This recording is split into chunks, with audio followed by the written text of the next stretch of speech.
मान्यपासो माने खेलो जगने प्रणवं दिट्टे राधे को गर्व से कहो हम ब्राह्मण हैं। गर्व से कहो हम ब्राह्मण हैं।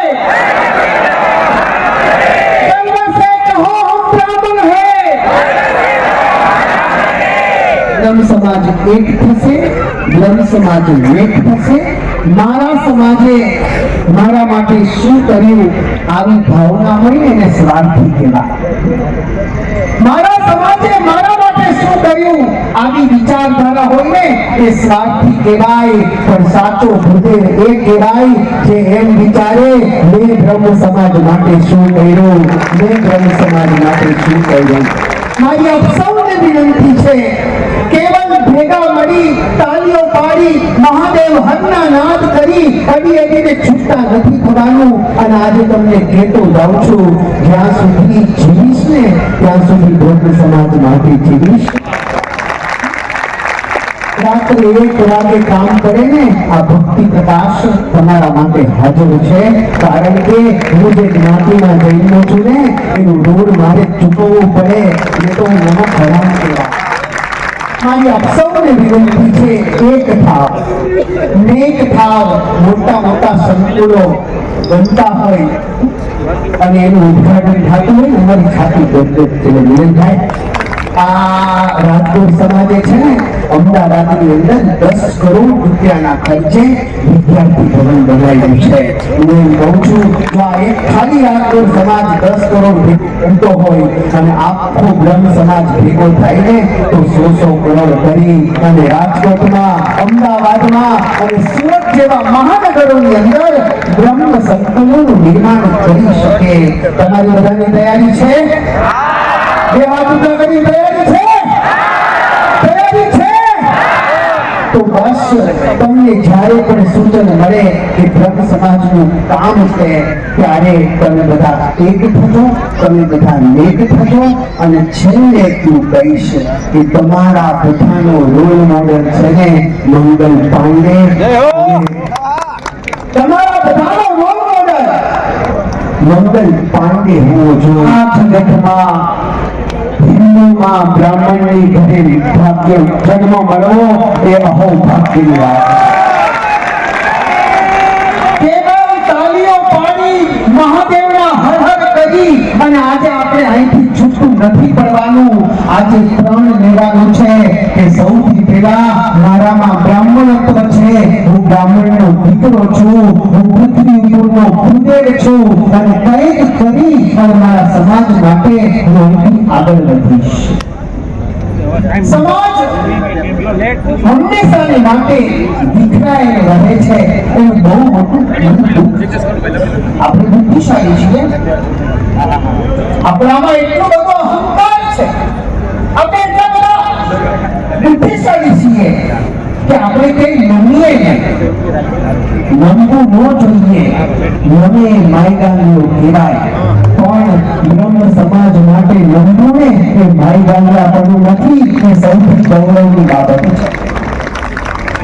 બંધારણના 6 ગુણ છે, સમાજ માટે લડો। તમે લડી ન શકો ને તો સમાજ માટે લખો, સમાજ માટે લખી ન શકો તો સમાજ માટે મિલનભાઈ બોલે છે ને એમ જગતની છાતી રાખીને બોલતા શીખો। કદાચ તમે બોલી ન શકો તો જે તમારા માટે બોલે છે, જે તમારા માટે લખે છે, જે તમારા માટે આગળ આવે છે ને એને સાથ આપો। અને કદાચ તમે એને સાથ ન આપો ને તો હું આજે ચોક્કસ કહું છું એનો વિરોધ કરવાનો તમને કોઈ औकात જ નથી, તમને કોઈ હક જ નથી। વિખરાયેલો સમાજ અને વિખરાયેલો વર્ગ છે ને યાદ રાખજો હંમેશા ગુલામ જ રહે, એ કોઈને રાજા બનાવી શકતો નથી। વિખરાયેલો સમાજ અને વિખરાયેલો વર્ગ કોઈને રાજા બનાવી નથી શકતો, પણ એ વાત પણ સત્ય છે સંગઠિત થયેલો સમાજ અને સંગઠિત થયેલો વર્ગ એ રાજા બની પણ શકે અને રાજા બનાવી પણ શકે એટલી એનામાં તાકાત હોય છે. મારી આપ સૌને વિનંતી છે, વિખરાયેલા રહેશું. છેલ્લા 4 વર્ષથી આ સ્નેહ મિલનમાં આવી અને હૈયાવરણ કાઢું છું. છેલ્લા 4 વર્ષથી હૈયાવરણ કાઢું છું. બ્રાહ્મણો એક થજો, હજી નહીં એક થયા ને તો તમારી કિંમત માત્ર ચાંદલા કરવાની હશે. આ વાત સત્ય અને સનાતન છે. તમારી માઇન્ડ ડિક્શનરીમાં સેવ કરી લેજો. સંગઠિત થઈ તો શું ન થઈ શકે? 2 મહિના મહેનત કરી તો ગુજરાતના છેવાડા સુધીનો લોકો, ગુજરાતના છેવાડામાં રહેતા બ્રાહ્મણો આજે બધું જ મૂકી અને આ બ્રહ્મ સંમેલનમાં આવ્યા. હું ચોક્કસ કહું છું, એક થઈ અને 1 વર્ષ જો મહેનત કરશું ને, દુનિયામાં કોઈના બાપની તાકાત નથી. આપણો વાળ પણ વાતો કરી શકે. આ સત્ય ને સનાતન છે. આજે ભાગીદાર સમાજ એક થયું તો ખોડલધામનું નિર્માણ થયું, ઉમરાધામનું નિર્માણ થયું. આજે આહિર સમાજ એક થયો તો વર્લ્ડ રેકોર્ડ દ્વારિકાની અંદર એ આર્ય સમાજે સ્થાપિત કર્યો છે. આજે પ્રજાપતિ સમાજ એક થયો, આજે ચારણ સમાજ એક થયો તો બ્રહ્મ સમાજ એક થાય ને તો ચોક્કસ કહું છું કે મહાનગરોની અંદર કોઈ પણ સરકારને કે કોઈ પણ પાર્ટીને સૌથી પહેલા તમને પૂછવું પડે કે અમારે કોને મળવું. પણ આ એક નથી ને, એટલા માટે બધી ઉપાધિઓ છે. હજી કહું છું, એક થાજો. પાંડવો અને કૌરવો અલગ હતા.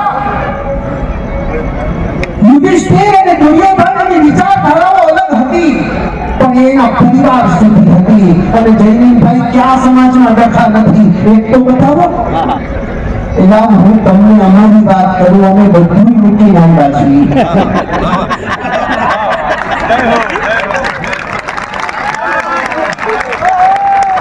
બધું મૂકીને આવ્યા છીએ. માં, બાપ, પુત્ર, પરિવાર આ બધું મૂકીને આવ્યા છીએ. તો એ ચેરમેન બનવા માટે, મહંત બનવા માટે અમે બાકી છીએ. તમે બાંધતા જ હોય. ઘર હોઈને ત્યાં વાસણ ખપડે એટલું યાદ રાખવા માવડીને ખબર હશે. ખપડે છે ને, તપેલી, તપેલા, ચમચા, ચમચીઓ આ ઘરમાં જ હોય. ચમચા સમાજમાં એટલા બધા વધી ગયા છે અને આ જ ચમચાઓ જે પાત્રમાં હોય ને એ પાત્રને ખાલી કરે તો જ આ ચમચા સાચી બનવું હોય તો વફાદાર બનવું, બનવું હોય તો ખબરબંધુ બનવું હોય તો મંગલ પાંડે અને ચંદ્રશેખર આઝાદ બનવું. ઊંચા છે ને આ જગતમાં બનવું નહીં. ઇતિહાસ નોંધી લેજો, ઇતિહાસને યાદ કરી લેજો. ચમચાઓની કિંમત આ જગતમાં હજી સુધી કોઈની થઈ નથી અને કોઈની થવાની નથી. આ વાત સત્ય ને સનાતન છે. મારી આપ સૌને વિનંતી છે, હવે એક મંચે આવો. હવે તમને પ્રશ્ન થશે, આ એક ભેગું થવાથી શું થાય? હું તમને કહું, ભેગું થવાથી છે ને, nothing is impossible in this world. ભેગું થવાથી શું ન થાય? મેં ગયા સંમેલનની અંદર બંકીમભાઈ વાત કરી હતી. આજે વાત કરું કારણ કે આજે તો આખું ગુજરાત આવ્યું છે. મારે તો છે ને મોસાળમાં જમણવાર અને મા પીહળનારી છે. હમણાં જ રસ્તામાં જતો હતો, મને ભૂખ લાગી. આઈ એમ ડાયાબિટીક પેશન્ટ એટલે ભૂખ લાગે એ સ્વાભાવિક છે. હવે એમ કહેતા ને લાડવા ઓછા ખાતો, મેં તમારે કઈ ઘી નથી નાખ્યું.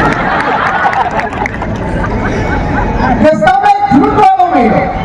સરસ મજાના બે ટોપલાઓ હતા. એકમાં સરસ મજાની નાસિકની આમ લીલી છમ છે ને દ્રાક્ષના ચોખાઓ, અને બીજામાં એ જ દ્રાક્ષમાંથી તૂટી ગયેલી છૂટી દ્રાક્ષ હતી.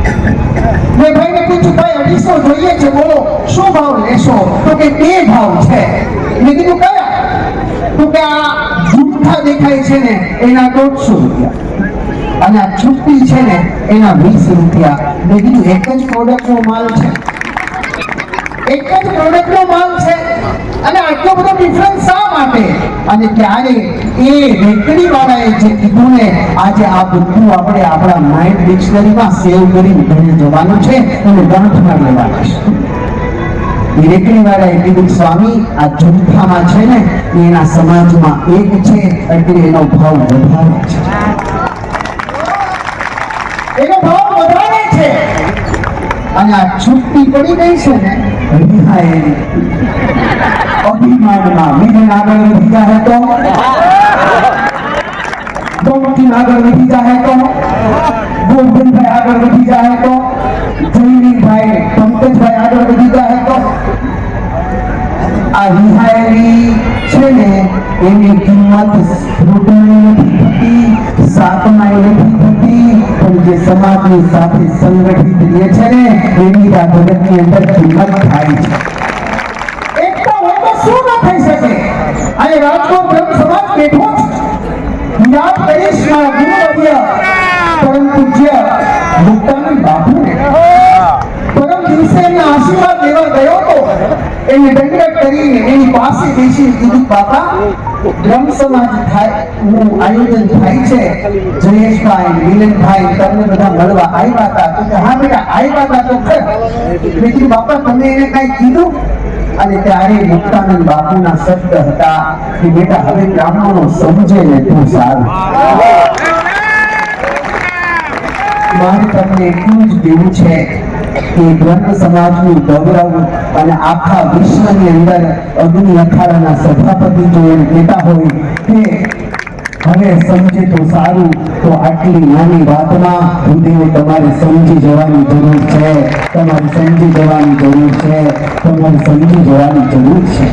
સમાજ એક થાય તો આ સમાજના બાળકો જે છે, આ સમાજની દીકરીઓ છે, આ દીકરીઓ છે ને એ વિધર્મીના ફંડામાં ક્યારેય ન ફસાય. આ વાત તમે યાદ રાખજો. આ બ્રાહ્મણની દીકરીઓ બેઠી છે અને એક રાષ્ટ્રવાદી સંત તરીકે વાત કરું કે માવડિયું દુર્ગા બનજો, મહાકાળી બનજો, રાણી અહલ્યાબાઈ અને રાણી લક્ષ્મીબાઈ બનજો, પણ ક્યારેય ગુરખાવાળી ન બનતી, ક્યારેય ગુરખાવાળી ન બનતી, ક્યારેય ગુરખાવાળી ન બનતી. દીકરીઓ પોતાની પરી બનવાનો સમય હવે નથી, હવે નટનિયા બનવાનો સમય નથી. હવે તો કોઈ વિધર્મી તમારી સામે આમ ચીરે ને તો એક કાન બે કટકા મહારાણી લક્ષ્મી બનવાનો સમય હવે તમારી પાસે. આજે મારે એટલી બોલવું છે અને તમારે મને સુર આપવાનો છે. બધા આપશો ને? દુર્ગા બનૂંગી કાળી બનૂંગી, દુર્ગા બનૂંગી કાળી બનૂંગી. આમ માયદાન અવાજે નહીં, મહારાણીઓ છો, ભૂદેવીઓ છો, બ્રહ્માંડને હલાવી શકો ને એટલી તાકાત તમારામાં છે. નમસ્કાર, મહેશ ભટ્ટ.